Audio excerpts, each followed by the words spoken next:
हर हर महादेव। आज सोमवार है। सोमवार का व्रत साधारणतया दिन के दूसरे या तीसरे पहर तक होता है। व्रत में फलाहार या पारण का कोई खास नियम नहीं है, किंतु यह आवश्यक है कि दिन रात में केवल एक समय भोजन करें।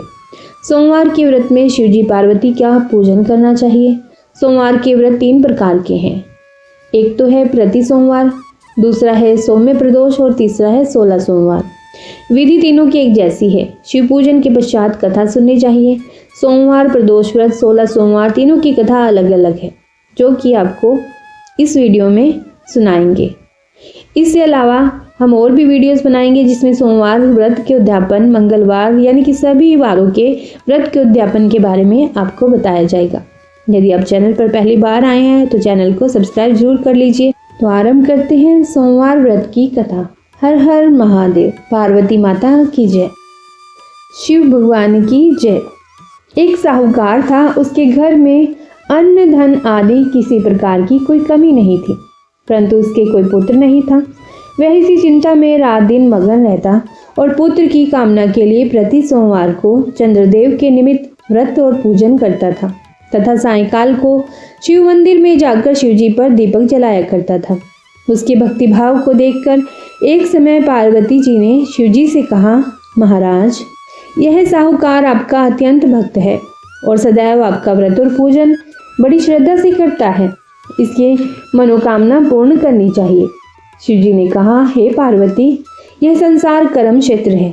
जिसका जैसा भाग्य होता है वैसा ही प्राप्त करता है। तब पार्वती जी ने अत्यंत आग्रह से कहा, महाराज, यह तो आपका परम भक्त है, इसका कष्ट आपको अवश्य दूर करना चाहिए। आप तो दयालु हैं, अपने भक्तों के दुखों को दूर करते हैं, अतः आप ऐसा नहीं करेंगे तो भक्तों के कष्ट कौन दूर करेगा।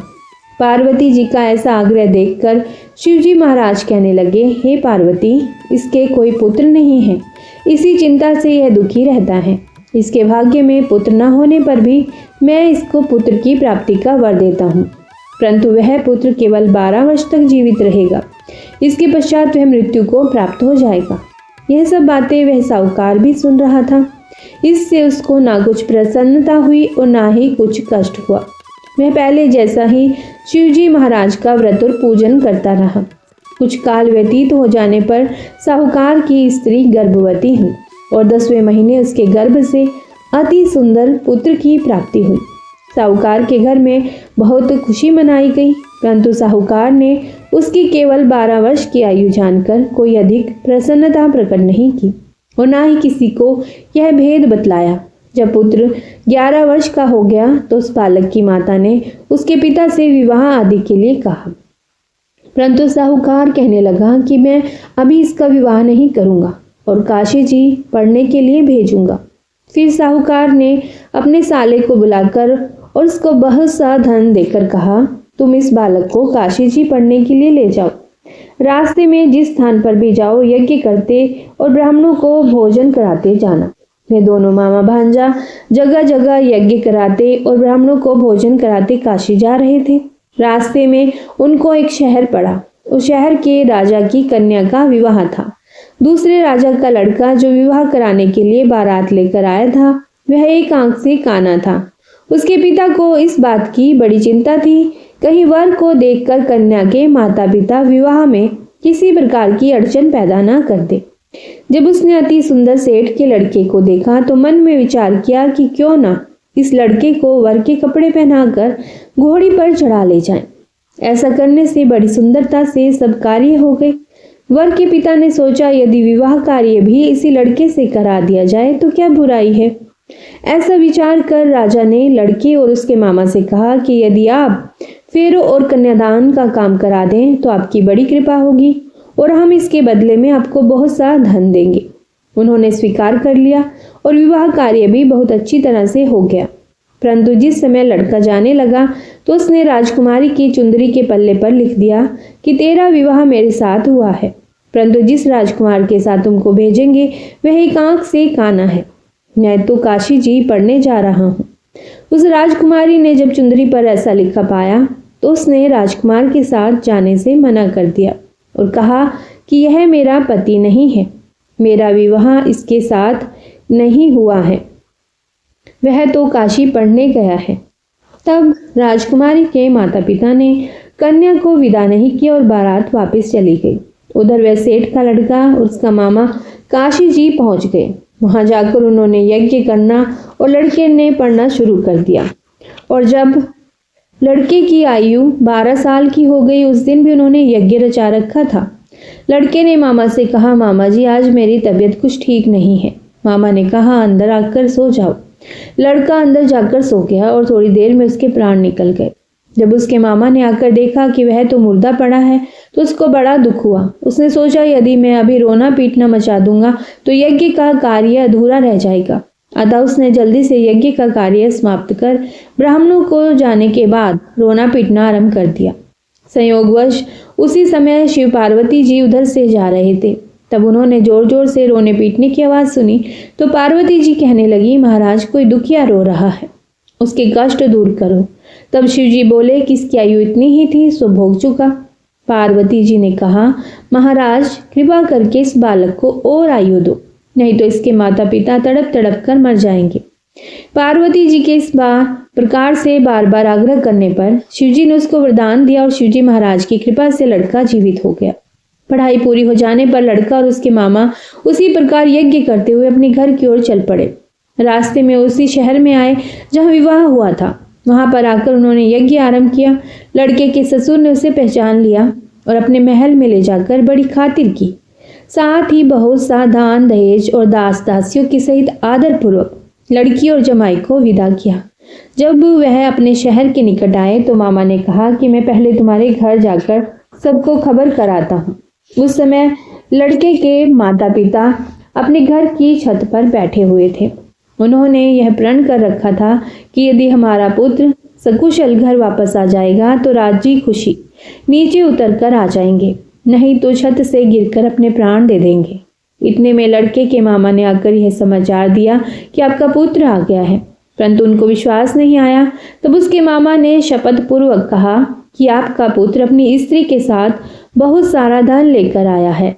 तो सेठ ने आनंद के साथ उसका स्वागत किया और वे सभी बड़ी प्रसन्नता के साथ रहने लगे।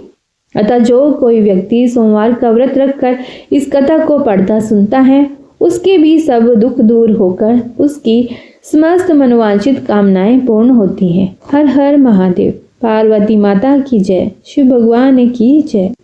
एक अग्निहोत्री ब्राह्मण थे जो वेद पाठी थे, त्रिकाल संध्या करते थे और प्रतिदिन पार्थिव लिंग बनाकर भगवान शंकर का अभिषेक करते थे। पास में एक रतनमाल नामक पर्वत था। वहां पर एक दूषण नामक दैत्य रहता था जो स्वाभाविक रूप से संत ऋषि से द्वेष करता था। उसने देखा, ये कौन ब्राह्मण सुबह सुबह नमः शिवाय करने बैठ जाता है, यज्ञ करता है, उसका धुआं उठता है, मुझे व्यवधान होता है। फिर पहले तो अपने सैनिकों को उन ब्राह्मणों को कष्ट देने के लिए उसने भेजा, लेकिन अग्निहोत्री जो ब्राह्मण थे वे ऐसे शिव उपासक थे कि अर्चना करते करते उनको देह की सुध नहीं रहती थी।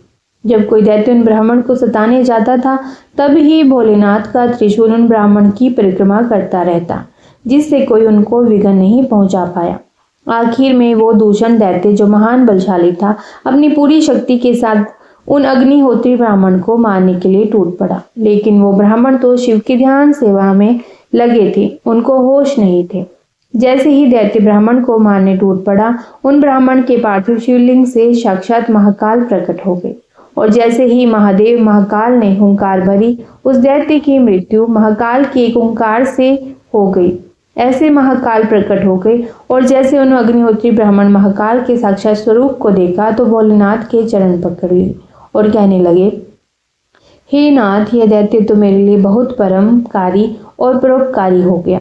अभी तक तो मैं आपके शिवलिंग बनाता था, उसमें आपका भाव करता था। प्रभु, यदि इस दैत्य ने मेरे ऊपर प्रहार न किया होता तो आज साक्षात रूप में मुझे आपका दर्शन न हुए होते। महाकाल बोले, हे ब्राह्मण, मैं तुम्हारी साधना से अति प्रसन्न हूँ, मांगो क्या मांगते हो।